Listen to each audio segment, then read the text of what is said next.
Look at a news photograph of a protest. You think you're seeing the event, but you're not. You're seeing a story told by the person who chose what to frame, what to cut out, and from what angle to shoot. That angle is a deliberate choice.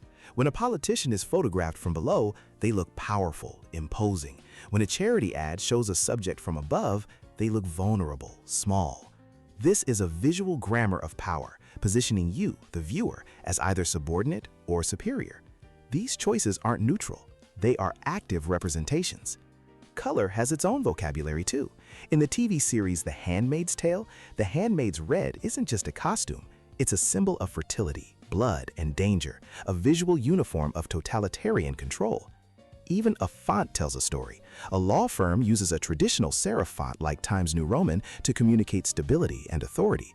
A tech company uses a clean, modern sans serif font to communicate innovation and approachability. Where things are placed matters. On a web page, your eye naturally goes to the top left first.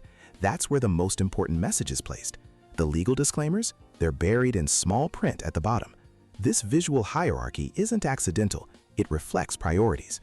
It guides what you see, and just as importantly, what you're encouraged to ignore. These elements work together to build a narrative. A photograph of a refugee framed through barbed wire tells a story of criminalization and threat.